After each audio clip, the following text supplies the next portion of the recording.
This is literally all it takes to blow up on YouTube. And I know this because I've helped multiple people reach 100,000 subscribers, 1 million subscribers.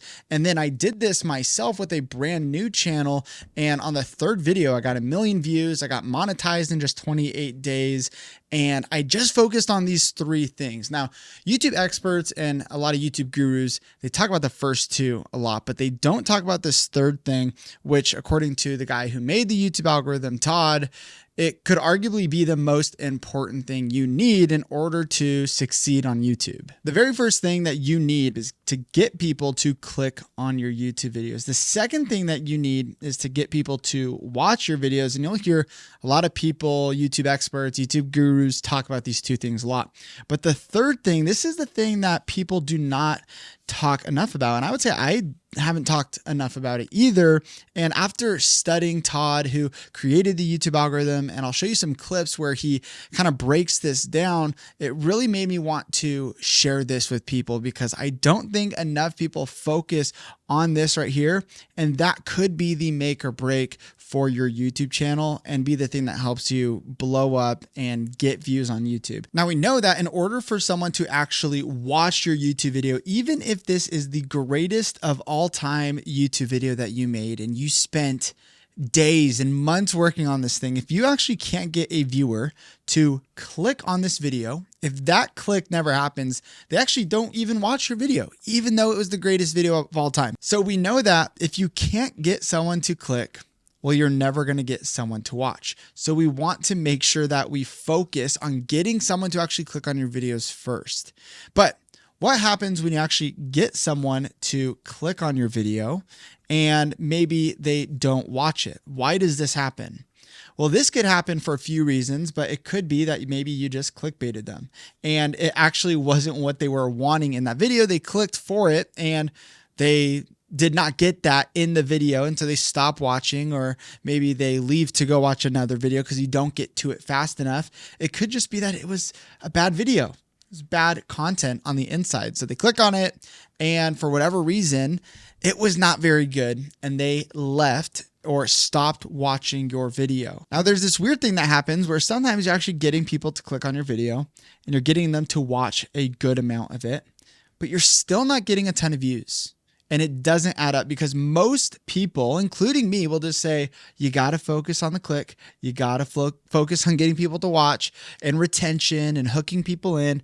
And I've definitely said this before, right? Like, because this does matter. You have to get people to watch your stuff. You have to get people to click on it first. But why sometimes does this not mean more views? Why, when people are watching, why, when people are clicking, are they not getting more views? And Todd actually explains why this happens in this clip. And I want you to check this out. Is it not good enough that somebody clicked a thing and then watched all of it? No, because what do you do about the videos where, you know, the video is just dragging out the story or how to do something, and, you know, a 2-minute video ends up being 15 minutes long, and at the end they don't actually explain it well to you. So you watched the whole thing, but you didn't get anything out of it. Yeah. Or maybe you watched the whole thing and it maybe was entertainment and you felt like you wasted your time and you kind of regret watching it. So it's very clear here that, you know, we have to get people to click, we have to get people to watch, but there's this third element that is required on YouTube in order for them to push your content. Because what he's saying here is sometimes people watch videos and it's not what they wanted. It's not what they wanted. What does this mean and how can we actually implement this into our YouTube videos and into our YouTube channels as well? Well, we got to think about the goal for YouTube. What are they trying to do on this platform? Because a lot of people are going to say that all they care about is money because they're a business. And so if all they care about is making money, well, how do they make money? They run ads. They run ads on their videos and they make money.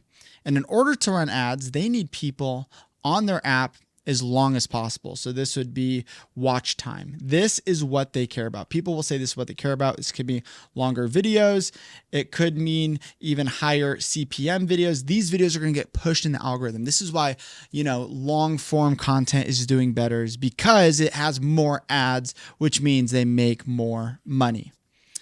But this actually isn't true according to Todd, who works at YouTube. And so if you hear someone saying this, you should be cautious, because Todd, who works at YouTube, is saying otherwise. Now, of course, I'm going to get people in the comments saying, Todd works at YouTube. Of course, this is their goal. And I know that they do this and all this stuff, right? But I just want you to try and look at this from a different perspective, because these guys who work at YouTube are smart. They know what they're doing. And we might think that it makes sense for them to push as many ads out as possible, but they actually are playing a long-term game here. And so, yes, I'm not going to argue that their goal isn't to make any sort of money. I'm not going to argue with that. They are a business. They are definitely trying to make money. But in the short term, if they were to just pump videos based on ads, this could make more money in the short term, but potentially long term, this could make them less money, because YouTube would just be less enjoyable because there's so many ads on the platform. And so they're playing a long-term game where their goal is over time, they actually, make more money. And how do they do that? And it's thinking about their goal. It's actually probably not this. And so let me explain this. And actually, Todd had a great tweet that broke this down and really revealed what YouTube's goal is. Todd's responding to a tweet here. He says, I'm not sure where you got the idea that recommendations, he's talking about the recommendation algorithm, consider monetization, right? They do not. The recommendation systems does not have access to which videos are monetized or not, let alone how much. Their goal, when he says their goal, what he's talking about here is the recommendations algorithm. Their goal is long-term viewer satisfaction. Long-term viewer satisfaction. My team has no goals related to revenue, and it never has. We've made changes that improved viewer satisfaction, but negatively impacted revenue. We believe satisfying viewers will lead to the best long-term outcomes for YouTube. So we focus on that. It's number one here. He links an article talking about there. But what he's saying is we focus number one on satisfying viewers, long-term viewer satisfaction. So going back up here, when we think about this third element, what is this? It's to satisfy the viewer. This is what YouTube cares about. Their goal is long-term satisfaction. That's what they care about.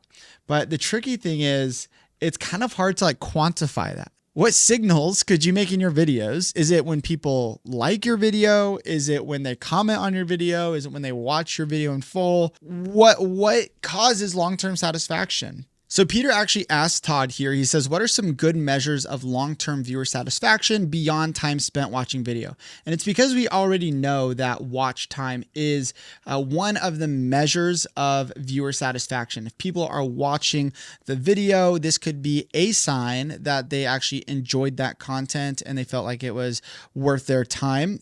However, as Todd mentioned, it's not the only factor, because sometimes people can watch a full video. There's no viewer satisfaction there. And so what Todd says is, the audience tab in analytics provides insights into videos that attracted new viewers to your channel who came back to watch more on another day.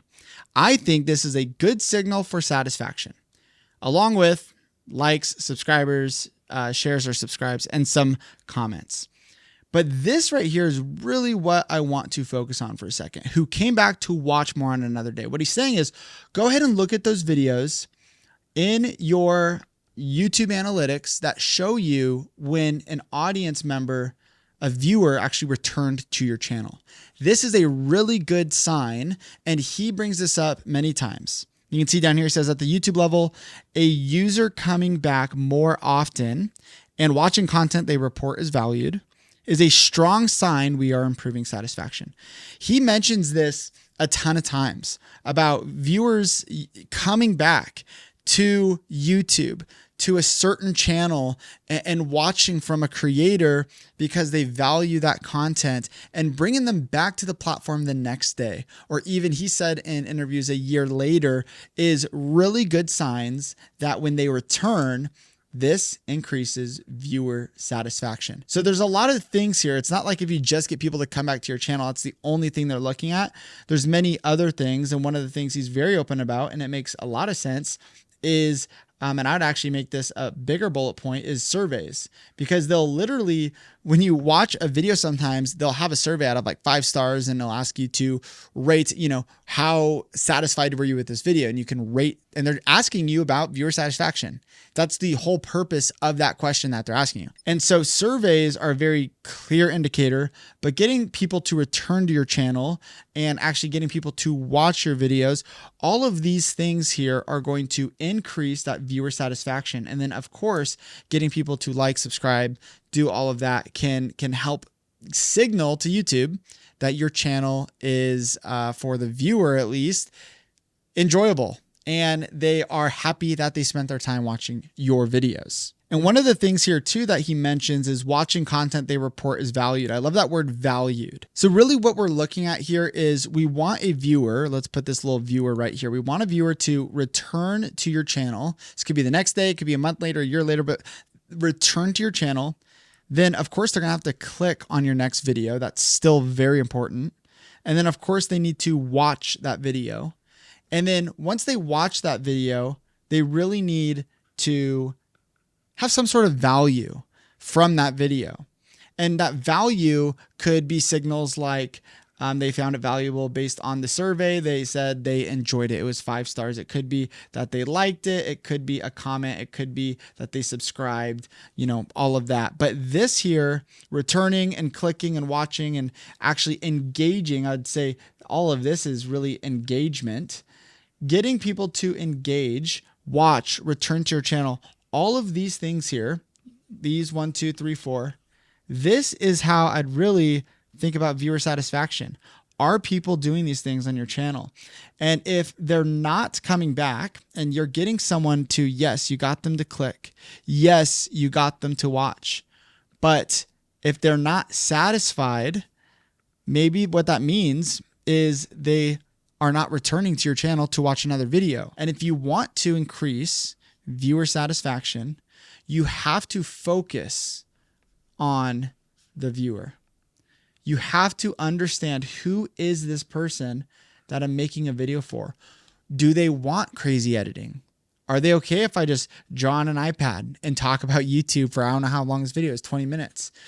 If they can watch through the entire video and feel like it's valuable and feel like it's not time wasted and that they learn something and that they want to come back and watch your next video and maybe even subscribe, these are all good signs of viewer satisfaction. One of the things that I love about Todd is he said that the YouTube algorithm is kind of like automated word of mouth. And when you think about word of mouth, maybe you have like a TV show and you tell your friends about it. You're like, you got to watch this TV show. And you're telling your friends, oh, it's so good. And usually when someone tells you that, you hold that, with a little more weight than just maybe seeing it randomly on a billboard, on an ad, because your friend goes, no, you should watch this. It's worth your time. That's word of mouth. It holds a lot of weight. Well, the YouTube algorithm is automated word of mouth. It's when a viewer actually watches a video, and when they watch this video and they enjoy it, and they are now at this end, at the end of it, they're satisfied. When this happens, YouTube algorithm, automated word of mouth, starts to promote this to another similar viewer with similar viewing habits. And it'll take that same video and put it in front of a similar, this is person B, this is person A, a different person, same video. Why? Because they had similar interests, similar watch history, probably based off their interests and topics that they like watching. But what happens is, if this person enjoyed it, this person's probably going to watch this video and go, yeah, that was good. I am satisfied with that. And so here's the thing I want to encourage everybody watching this is, how can you make a video worth someone going, yes, that was worth watching. That was worth my time. If YouTube were to put out a 5-star survey after your video, I want you to make a video worth 5 stars.